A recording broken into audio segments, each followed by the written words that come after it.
மக்களே அனைவருக்கும் வணக்கம். இப்போ நாம் வந்து நவீன் பாலாஜி சார் வந்து இறந்துட்டார். உங்களுக்கு தெரியும். அவர் வந்து எர்போ கேர் மட்டும் இல்லை, அவர் வந்து பகவானுடைய அனுக்கிரகம் பெற்றவர். நேரடியாக அவர் வந்து அந்த தெய்வ சக்தி இருந்ததுனால தான் அவர் தொட்டதெல்லாம் துலங்குச்சு.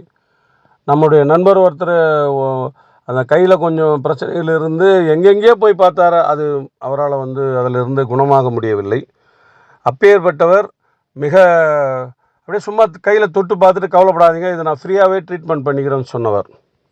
ஃப்ரீயாகவே நான் பண்ணுறேன், நீங்கள் இது எதுவும் காசு ரெடி எதுவுமே பண்ண வேணாம் அப்படின்னு சொன்னார். அவரும் நல்லா இருக்கப்பட்டவர் தான். இருந்தாலும் இது ஒரு சேலஞ்சாக நான் எடுத்து பண்ணுறேன்னு சொல்லி கிட்டத்தட்ட ஒரு 10 வருஷமாக அவர் அவஸ்தைப்பட்டு இருந்தார். அவர் கிட்டத்தட்ட ஒரு 3 மாதத்தில் முடிச்சிட்டார். நல்லபடியாக நல்ல க்யூர் ஆகி இப்போ நல்லா இருக்கார் அவர்.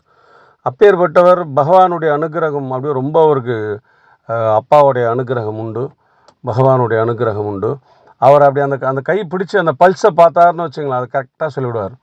அந்த தமிழ் முறைப்படி அந்த அக்கு பஞ்சர்னு சொல்கிறோம் இல்லையா, அந்த நாடி பிடிப்பதிலே மிகச்சிறந்தவர் அவர். அப்படி அப்படி பிடிச்சி சொன்னார்னா அது கரெக்டாக இருக்கும். எல்லாமே கரெக்டாக இருந்ததுதானா அதுக்கேற்ற மாதிரி ட்ரீட்மெண்ட் சொல்லுவார். சாதாரணனா அவங்க ஆளுங்கிட்ட சொல்லிவிடுவோம், அந்த டாக்டர்ஸ் இருக்காங்க அவங்கக்கிட்ட சொல்லுவார். ரொம்ப சேலஞ்சாக இருக்கிறத தான் எடுத்து செய்வார் அவர். அப்பேற்பட்டவர் நவீன்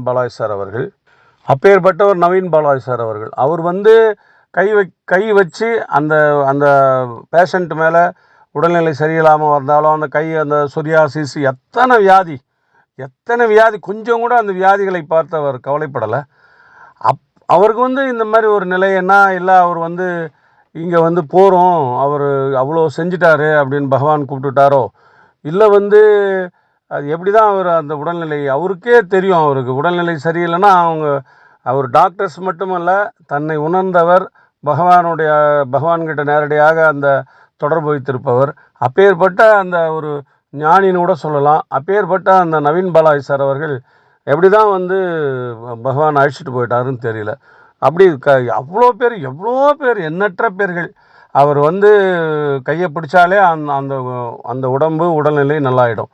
நடக்க முடியாமல், கை தூக்க முடியாமல், கை கால் தூக்க முடியாமல் ரொம்ப சிரமப்பட்டு, அப்புறம் இடுப்பு வராமல், அந்த முட்டி நடக்க முடியாமல் அப்படிலாம் இருந்தவங்களுக்கு ட்ரீட்மெண்ட் பண்ணி அவர் கை வச்சாலே அது நல்லாயிடும்னு அந்த தமிழ்நாட்டுக்கே ஒரு ராசியான ஒரு சித்த வைத்தியர் மாதிரி, சித்தர் மாதிரி இருந்தார்.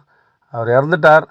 ரொம்ப எப்படி சொல்கிறது, இறைவன்கிட்ட போயிட்டார் அப்படி தான் சொல்ல முடியும். இறப்பு என்பது எல்லாருக்கும் உண்டு.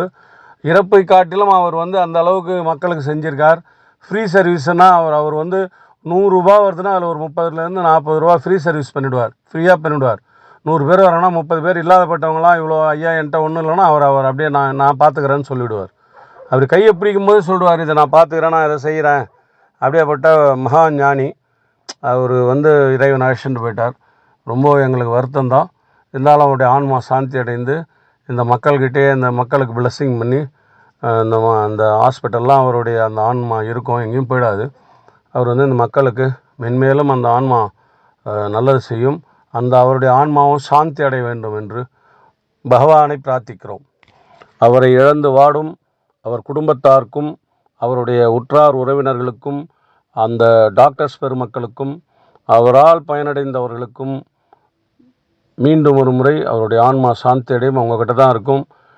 நீங்கள் அதை பற்றி கவலைப்படுவீங்க. இருந்தாலும் அது அவ்வளோ சீக்கிரமாக மறக்க முடியாது. இருந்தாலும் உங்களுடைய மனசும் சாந்தி அடையட்டும் என்று கேட்டுக்கொள்கிறோம். நன்றி, வணக்கம்.